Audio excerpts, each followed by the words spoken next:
ক্লান্ত পূজন দিন শেষে আম্র শাখে আকাশে বাজে তব নীরব ঋণী ঋণী ও গো পরশিনী।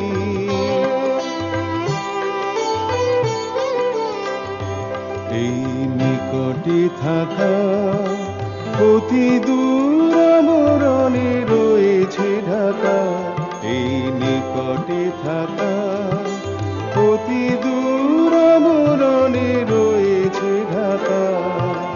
যেমন দূরে বাণী আপন